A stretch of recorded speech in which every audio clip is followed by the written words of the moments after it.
Mari kita bersama-sama beranjali. Namo tassa bhagavato arahato samma sambuddhassa. Namo tassa bhagavato arahato samma sambuddhassa.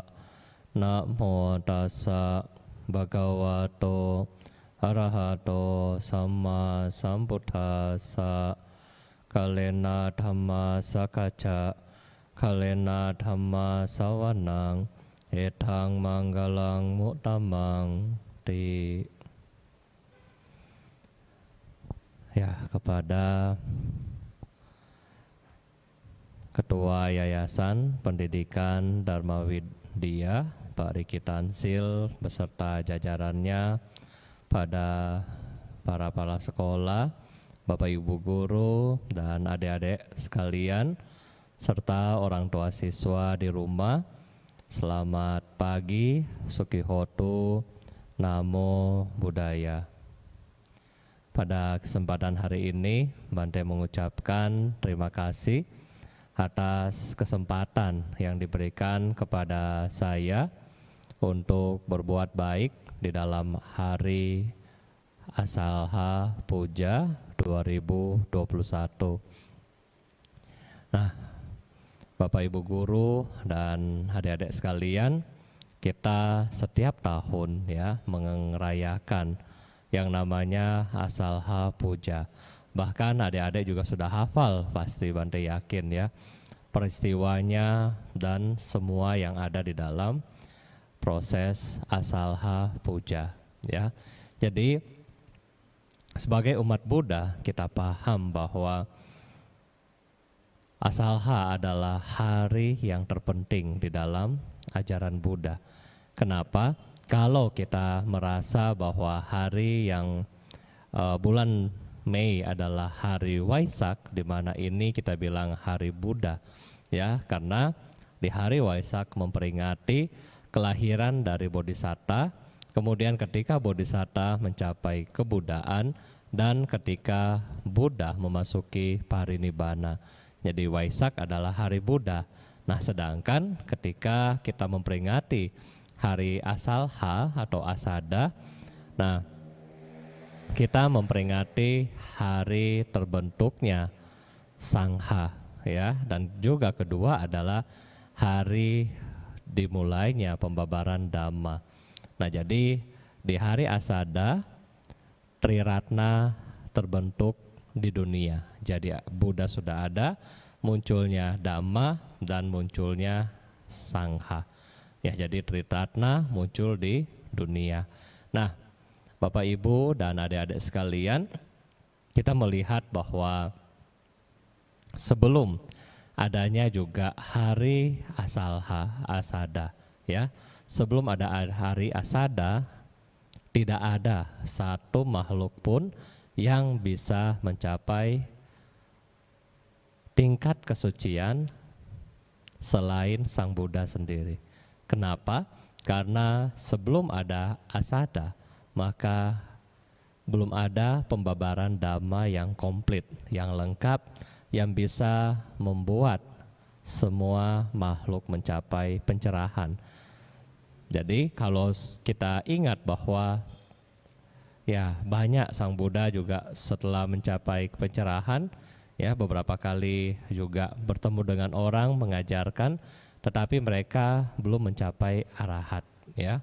Nah, ketika Asalha baru mereka bisa mencapai tingkat-tingkat kesucian. Nah, sekarang Bapak Ibu, Bante akan membahas mengenai sejarah sedikit ya. Jadi ketika Sang Buddha berada di Bodh Gaya mencapai pencerahan sempurna selama kurang lebih 7 minggu atau 49 hari, Sang Buddha masih tetap tinggal di daerah Bodh Gaya. Kemudian setelah selesai 7 minggu, Sang Buddha berpikir kepada siapa Dhamma ini akan diajarkan ya. Kemudian di minggu kelima kalau nggak salah datanglah Brahma Sahampati Ya, yang tadi adik-adik mungkin sudah baca Brahmacaloka. Ya, jadi datanglah Brahma Sahampati dan juga ditemani oleh Saka Dewa Indra. Siapa ini?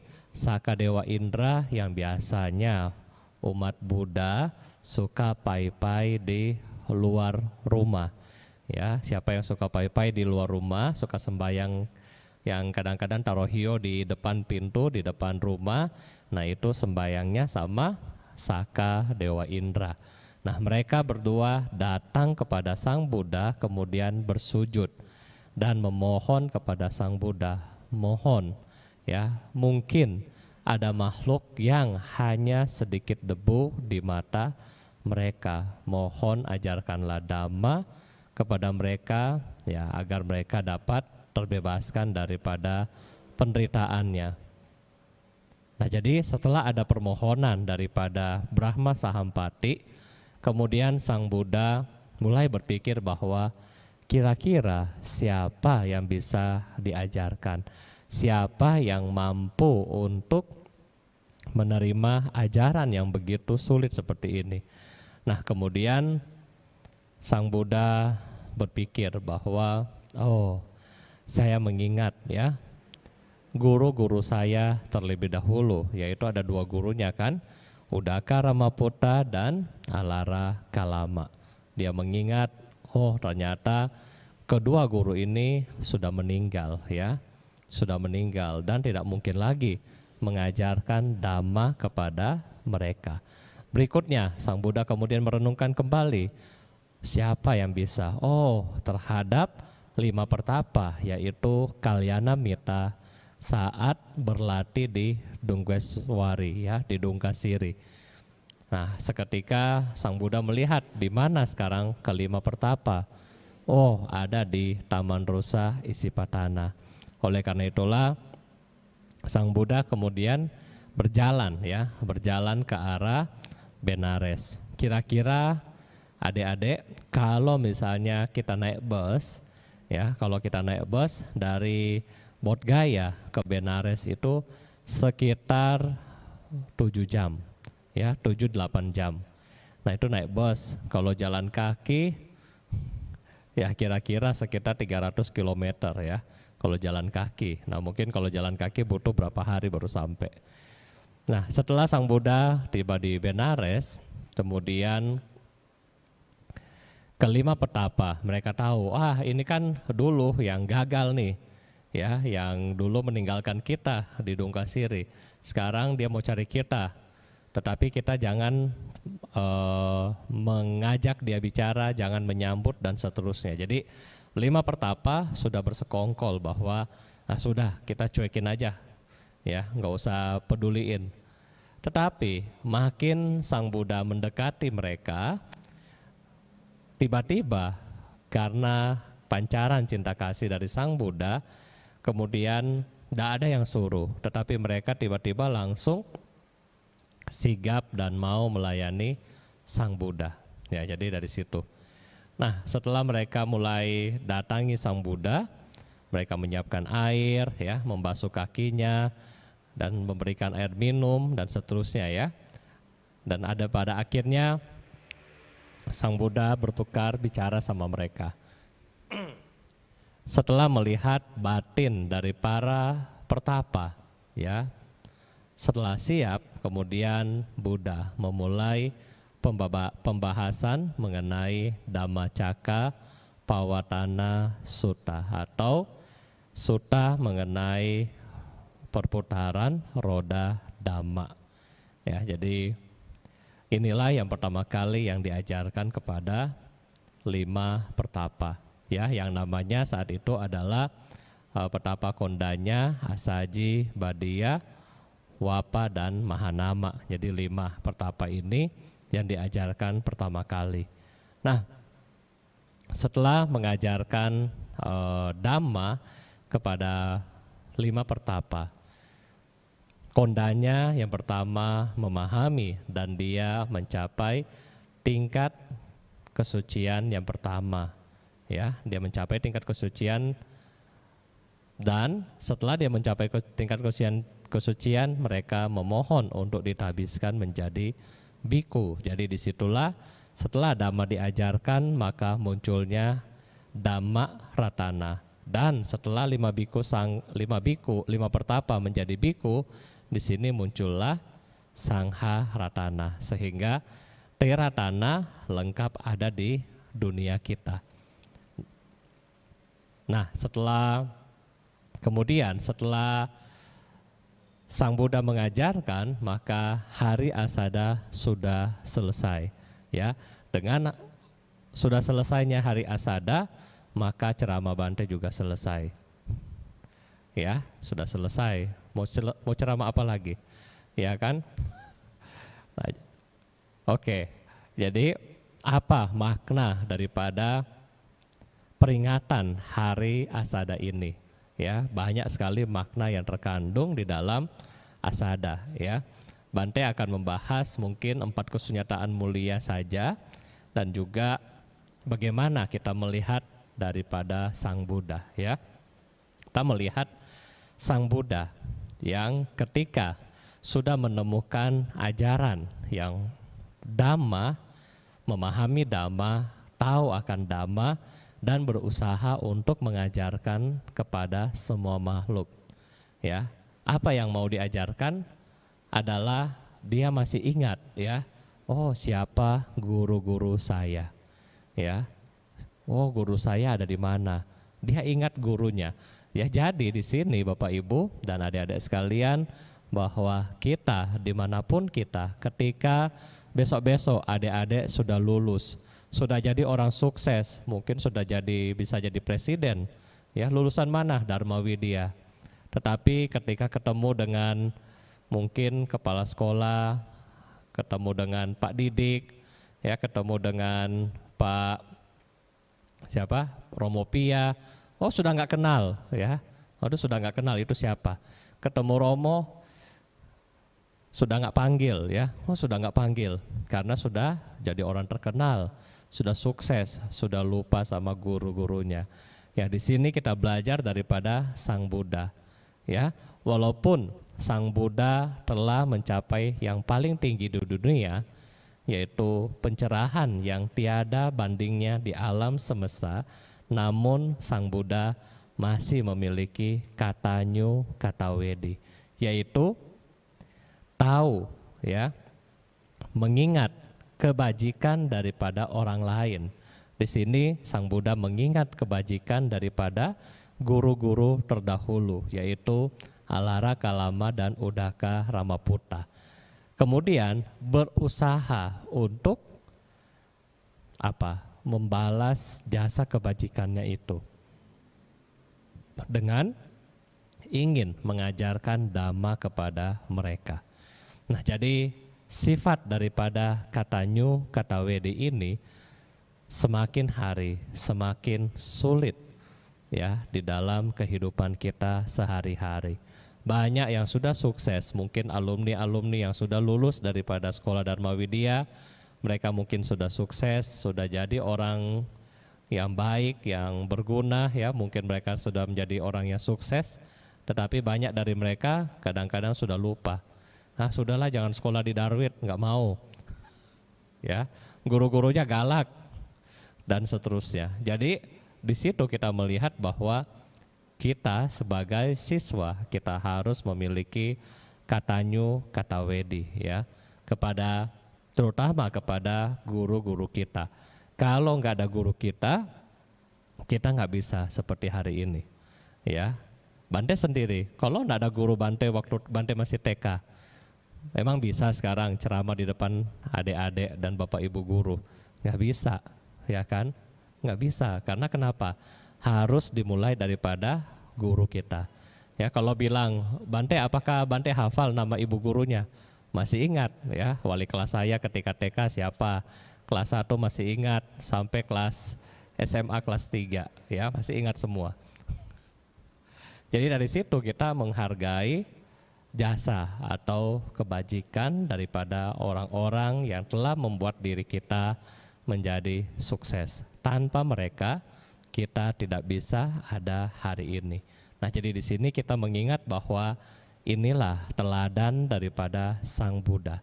Bagaimana Sang Buddha mengingat keluhuran dari para gurunya, kemudian berusaha untuk memberikan ajaran yang baik kepada mereka, ya.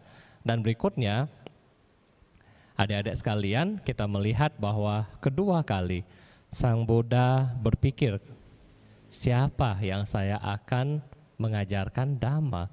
Oh, ternyata Dhamma ini akan diajarkan kepada teman-teman saya, yaitu 5 pertapa.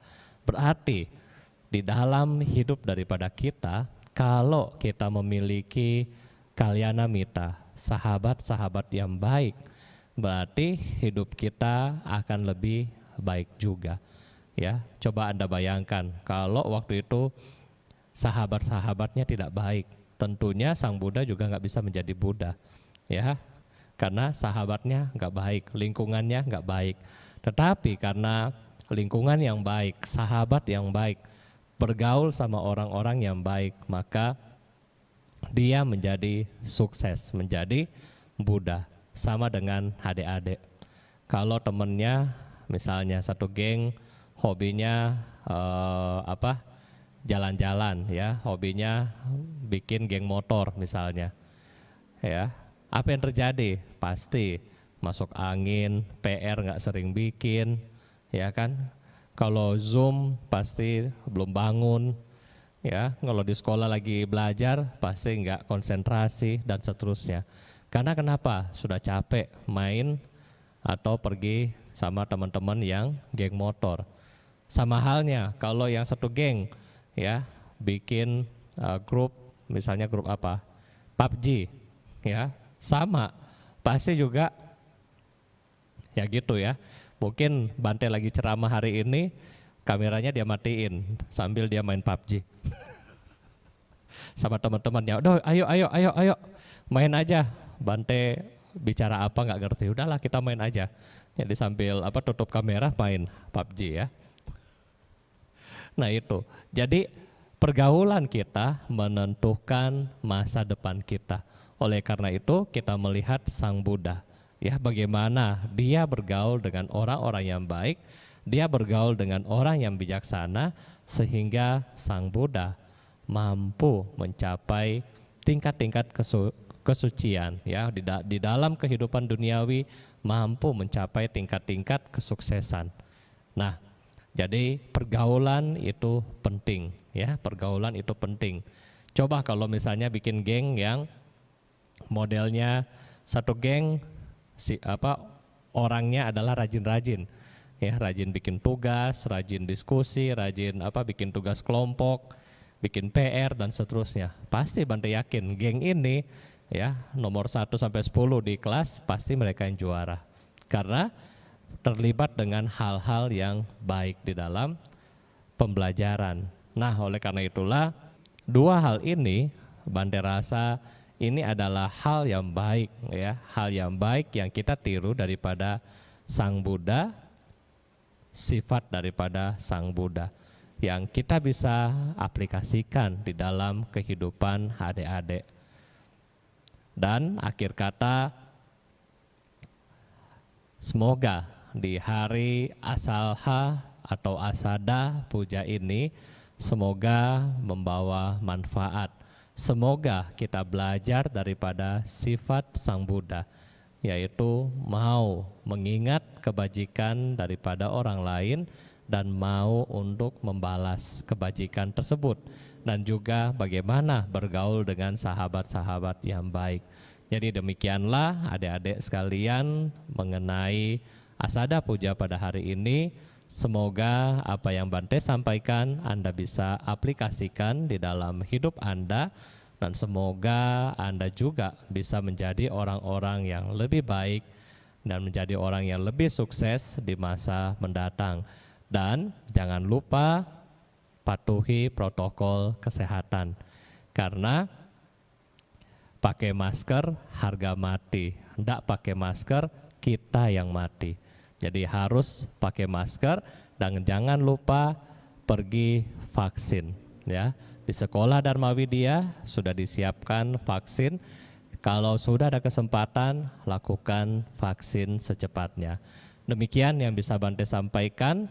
Semoga kita semua selalu sehat, semangat di dalam kebajikan, dan semoga cita-cita luhur Anda semua dapat tercapai. Selamat pagi, selamat beraktivitas, Sukihotu, Namo Buddhaya. Jangan lupa like, comment, share, dan subscribe. Dadah!